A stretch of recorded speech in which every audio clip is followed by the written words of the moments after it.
All right. The announcements. Urban Pack Rat is back. Blog's got a new direction. Check it out. And everything goes through the mailing list. Right there below is a link to the mailing list. Everything that I do, every video, every blog post, I'm going to send a short bam, spread it out, and that way you won't miss anything if you don't subscribe to this stuff. I actually say don't subscribe to the blog because, you may get that stuff, but everything I said is going through the mailing list. Also, the physical books are back. I had completely taken everything off. If you've noticed, Urban Pack Rat's been redone. I totally changed it up, took a lot of stuff off, made it leaner, cleaner. So check that out. But once again, all of that stuff is below. And there's also not one, but 2 3-book deals. Check it out. Once again, it's all there. And once again, the links below. And now to the video. Hey, this is Glendon. We're making money with storage unit auctions. The title of this joint, Why a Small Business is Better Than a Large One. Let me break that down because people are going to go, no, you said grow the business as quick as you can. Okay, any business needs to be growing to stay afloat, because if you're just making the same sale after same sale, inflation and other things are going to kill you. But this is what I'm talking about. We live in a society where it's almost a fascination, a passion to be in awe of the large businesses, the Apples, the Facebooks, the Google. Pull Facebook out there. The Apples, the Googles, the Microsofts of the world. But the thing is, there are only a handful of companies. It's the Fortune 500. It's the Fortune 1000. I mean, seriously, there's only a small number of companies when you compare and contrast that with all the companies of the world that really reach that status. And it can be a soul-draining experience to try to go for that. I'm not going to say if that's your dream and you've got something to go for it, but one of the things that I've employed, and I've kind of stepped back, because really my storage auction business, the way it was great when I think about it, because it was consistent, made a great income, and it was more so my personality that was the reason I enjoyed what I did so much, that I was always there. But essentially, you could build a small business, and for this conversation, that would be defined as a business with under 50 employees. So you have 10 employees. Give you an example. A guy that I know of has a heating and air company. He has 15 people working for him, and he's been in business 20 years. This was not an overnight deal.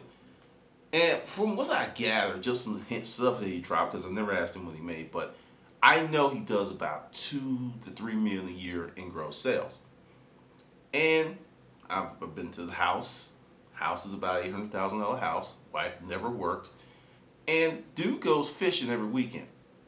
There's some days, he never go. He's got his business to the point he doesn't even go in the office. And understand, he could pretty much do what he wanted to. If he wanted to buy a freaking Bentley, he could. If he wanted to have $1 million house, he could. And this is not a mega business. It's only here in Georgia. It's nowhere else. So when you start thinking about that, and you look at Waffle House, which is all over the place, but for a while it was just a regional business.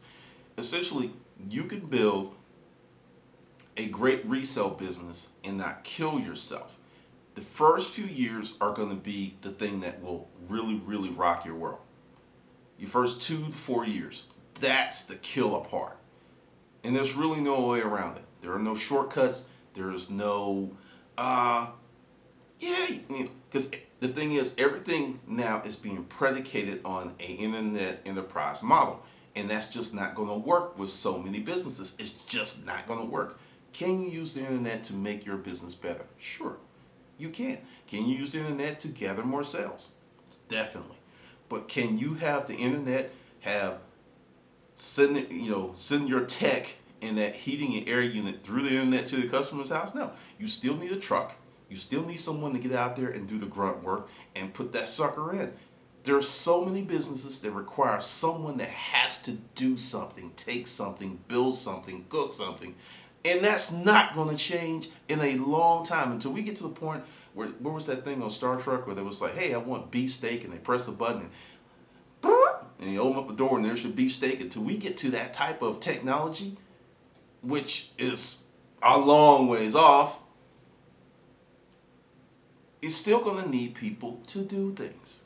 So, just take a moment. There's going to be a more in-depth write-up on my blog about this because I've decided to take Urban Pack Rat in a totally different direction.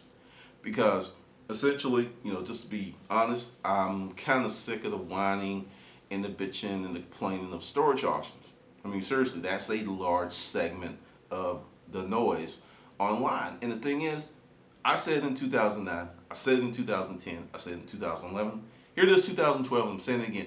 It's a hard-ass business. People were falling to the wayside. You check out my video, The Fallen, which many people hate because I'm talking about their asses. And that's the reality. They're like, oh, I didn't expect for it to be this hard. Who knew?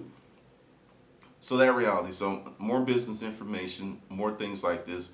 And this will be totally more in depth about some things for you to think about, because there are many people that watch this channel who have no desire to be in the storage auction business, but they like the business information and they like the things that I put out, and I'm going to do more of that. So that's where the blog's going to go. It's going to be heading more to that. And there's something else I'm working on. It's not quite done yet, so I'm not saying anything, but it will be happening real soon.